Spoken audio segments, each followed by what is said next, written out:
Does low fat mean high sugar, and should you avoid them? That's what I'm going to be talking about today. Good morning. What a lovely morning. Blue sky. Can't beat it. 1st of July today. So maybe summer is officially kicking in. Maybe. So, sugar, fat, low fat products. That's what we're going to be talking about today. If you do want a copy of my free snack list that I've done, comment with snacks below and I'll send that over to you. This might help with this. Hey, Steffi. So, it's a good question I had the other day. So, low-fat products, are they just full of sugar? Now, in some cases, yes. In some cases, no. And I'll tell you what, let's take yogurt, because this was when the case came up. If you had like a Greek natural yogurt, for argument's sake, there's going to be more sugar in it, but it'll be natural sugars from the skimming process. So, essentially, what they'll do is they'll take off the... so, you've got fat-free yogurt, full-fat yogurt. At one stage, they're all full-fat yogurt, right? That's what yogurt is, from milk, from whole milk. Then, all of a sudden, they'll skim... One of them will be skimmed down. So, like, we'll use skim milk, semi-skim milk. They'll take away part of the fat, so it's lower, but then they'll need to tip in a bit more to fill it up again. So, there'll actually be more protein, calcium, natural sugars in that lower-fat Greek yogurt. It's the same with skim milk, for argument's sake. So, when you look at products like that, are they actually full of sugar?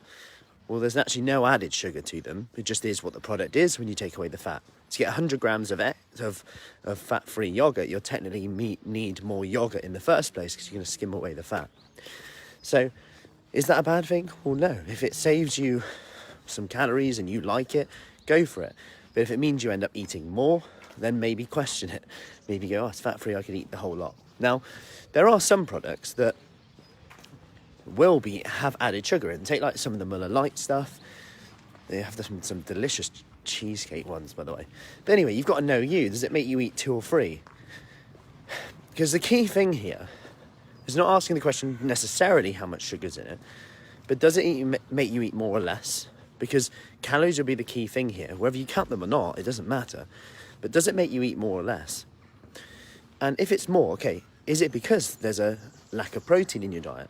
Now, because sugar in its own, we know, sugar in its own isn't necessarily the evil be-all and end-all. Like, we know that certain populations in the world eat quite a high sugar diet, high carbohydrate diet. Of course, added sugars may be different to sugars found in, say, white rice, but it's still broken down to sugar.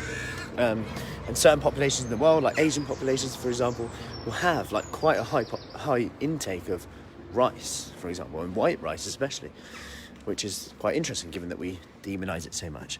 But there's so many other factors to this. You know, how much you eat across the day, your total calorie intake, your physical activity. You know, how much sugar is necessarily bad is a difficult one just to put on. So, in a nutshell, should you avoid these low-fat products? Not necessarily, no. They can be used as a tool. And always ask this question, what's the alternative? Because as you'll see in the snack list, that Steffi, I'll send that over to you. As you'll see in the snack list, I've actually got foods in there which are, quote-unquote, people might call it unhealthy. But that's more to see the fullness factor as well. Like, how full will it make you feel? Oh, okay, I can have that. And that's kind of a similar intake to something else. But it's not going to make me feel as full. So I've just got to be aware that I might not be as full. And it's similar to when you apply to these products. Like, it depends on your overall nutrition as well. You know, so that we know from research that there's not too much difference between a low-fat and a low-carb diet in terms of how people get on long-term. But when you take the fat too low, if you avoid all fat, like 1980s style, everyone went crazy low-fat, right? When you go that level, there's some evidence that you may get like higher levels of hunger than normal. Compared to, say, if someone has a higher protein diet, lower carb, higher protein, you may get more benefit in that intake. But it does depend on you. It does depend on where you're at right now. But if you're looking to make really small swaps, like I know for me, for example, I'll give you some small swaps you can make now. Someone might think that, hey Pauline, how you doing? Someone might think that having ketchup is a bad thing because it's got some sugar in it. But if your goal is weight loss and fat loss, and you're currently having mayonnaise because it's more quote-unquote natural, mayonnaise might have about 110 calories per tablespoon, but then say ketchup might have about 20. So you've actually saved about 90 calories in one per tablespoon there. Depends how many you have across the day, across the week. And in terms of them being anti-inflammatory, healthy, well, you just got to consider, well, does that help me lose a bit of body fat? That will have an anti-inflammatory effect. So what's actually healthy and what's not here?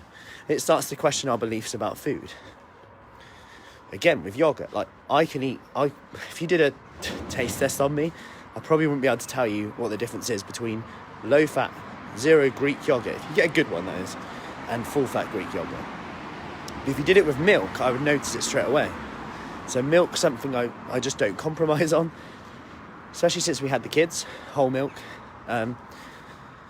But then yogurt is something I can easily compromise on, as long as it's Greek yogurt, because it's always thick anyway. Or like, the skier ones are good as well. So it's down to a bit of taste preference as well, but also what you're willing to do as well. And at the same time, knowing your relationship with food, because I know that some people, you give them a low-fat something and they'll eat double the amount. So it really comes back to the question, okay, what's the alternative? Okay, if I didn't have this, what would I have instead? Then you'll weigh it up and see if it's a good decision or not. What's the alternative? What would I have instead? Because I could argue that a burger is a healthy food. Hear me out. A burger from McDonald's is a healthy food.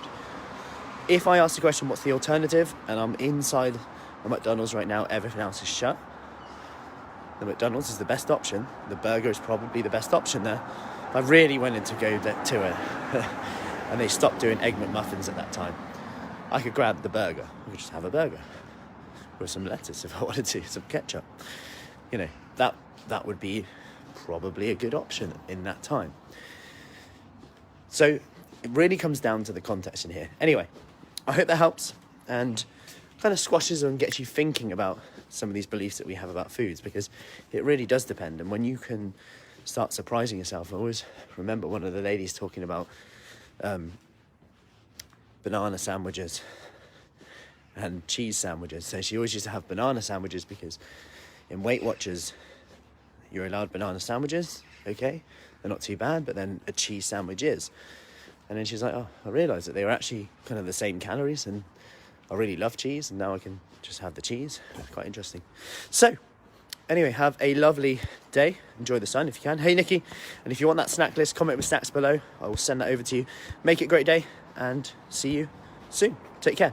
Oh, and any questions on that, do let me know. If there's anything that you want to know around that, just comment below, and I'll speak to you then. Take care.